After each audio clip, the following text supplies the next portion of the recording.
नमस्कार दोस्तों, हम बात करते हैं आज सीडीपी के दूसरे टॉपिक की।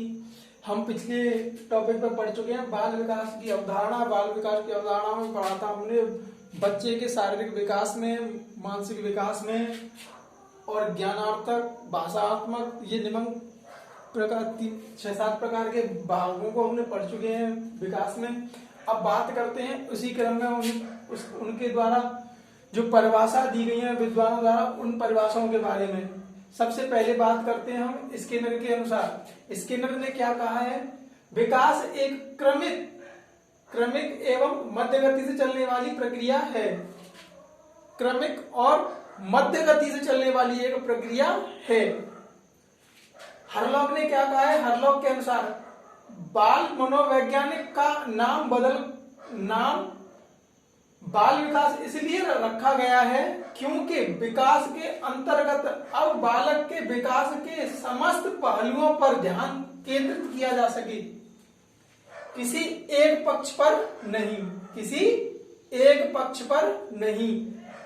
ठीक है, तो आप लोगों से रिक्वेस्ट है कि जो आप लैंग्वेज पढ़ रहे हैं, देख रहे हैं, ये मोस्ट इंपोर्टेंट है। ठीक है, इस वाले पक्ष की बात कर रहा है। किस पक्ष की बात कर रहा है? सभी पक्षों पर ध्यान केंद्रित होना चाहिए। ठीक है, तो और अगले में बात करते हैं क्रो के अनुसार बाल मनोवैज्ञानिक वह वैज्ञानिक की वह शाखा है जिसमें जन्म से परिपक्वता अवस्था तक विकसित हो रहे मानव का अध्ययन किया जाता है। क्या है? अध्ययन किया जाता है। जो परिपक्व होता है ना, जो बच्चा जन्म लेता है, उससे आगे जो बढ़ता है, उस विकास में उसके अंदर जो विकास होता है, उसके अंदर गुणवत्ता जो आती है, उसके बारे में अध्ययन किया जाता है। नेक्स्ट टॉपिक पर बात आते हैं। अगला पॉइंट देखते हैं, बाल विकास के सिद्धांत। बाल विकास के सिद्धांत ये निम्न प्रकार के हैं। सबसे पहले बात करते हैं निरंतरता का सिद्धांत। निरंतरता का सिद्धांत वह सिद्धांत होता है जिसमें विकास निरंतर तरीका से बढ़ता चलता है, आगे की तरफ बढ़ता चलता है। यही निरंतरता का सिद्धांत कहलाता है।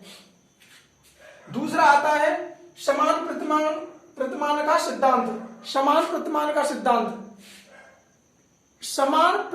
सिद्धांत, कोई आदमी दो एक शकल के नहीं हो सकते, लेकिन विकास उनमें एक तरीका से हो सकता है, विकसित एक ही तरीका से होता है। इसको परिभाषित करने के लिए गेसलर के अनुसार, गेसलर ने कहा है दो व्यक्ति समान नहीं हो सकते।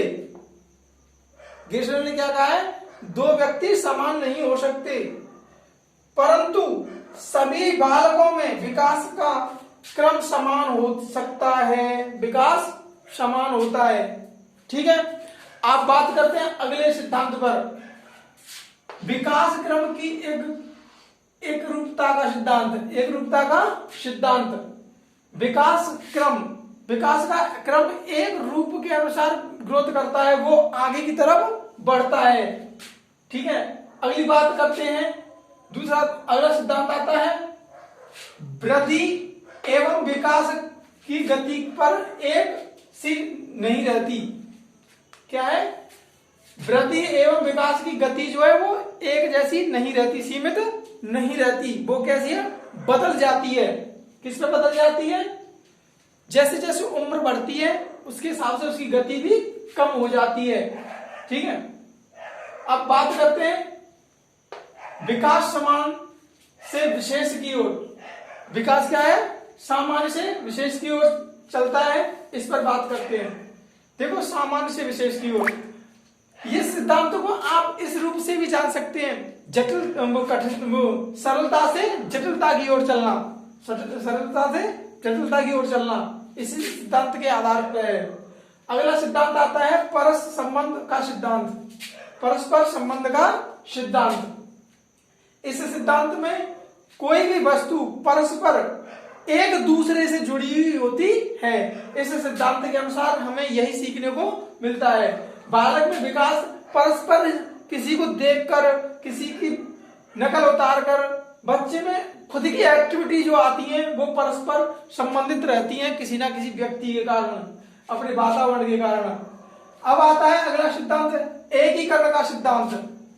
एकीकरण, एक ही बार में कोई सिद्धांत प्रतिपादित, मतलब एक ही तरीका से सीखना, किसी भी चीज में आगे की तरफ बढ़ना, जो प्रॉपर तरीका से आप लोग आगे बढ़ते हैं। जैसे समझ लो कि मेरा पेन ये ऐसे ऐसे आगे बढ़ रहा है, इसी समय से ऐसे सिद्धांत एकीकरण का सिद्धांत है।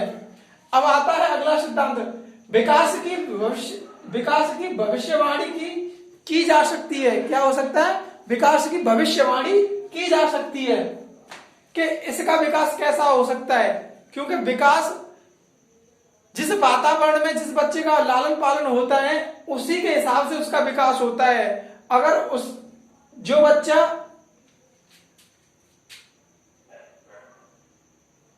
बैठाने के लिए रखा गया है वो बैठा रहेगा, और जिस बच्चे को हम चलाने की कोशिश करें तो चलेगा।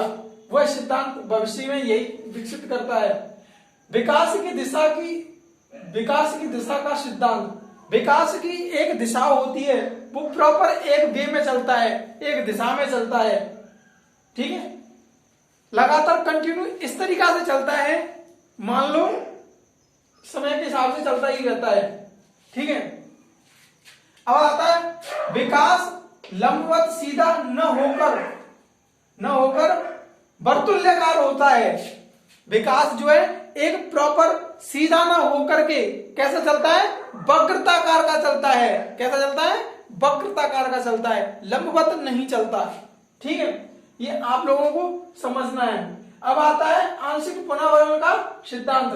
आंशिक पुनर्वलन का सिद्धांत, आंशिक रूप से जिस किसी वस्तु को अगर हम किसी चीज को समझने की कोशिश करते हैं, हम उसे अपने आप से समझते हैं, बार बार करते हैं उस क्रिया को, उसी को आंशिक पुनर्वलन का सिद्धांत कहते हैं। अब बात करते हैं वृद्धि और विकास की क्रिया पर। वृद्धि और विकास की क्रिया वंशानुक्रम और वातावरण का संयुक्त परिणाम होता है। वातावरण का संयुक्त परिणाम होता है।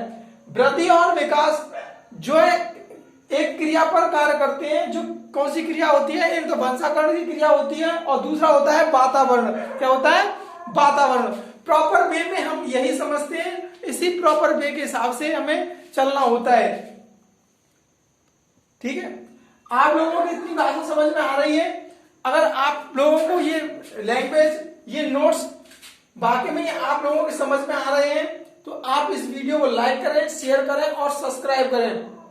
ठीक है, ये मोस्ट इंपोर्टेंट टॉपिक है, मोस्ट इंपोर्टेंट डेफिनेशन वगैरह है, मोस्ट इंपोर्टेंट है। इसमें से 101% आपको लगभग प्रत्येक एग्जाम में, सीटीईटी में, यूपीटी में और सुपर टेट में 2 से 3 क्वेश्चन आपको 100% मिलेंगे। और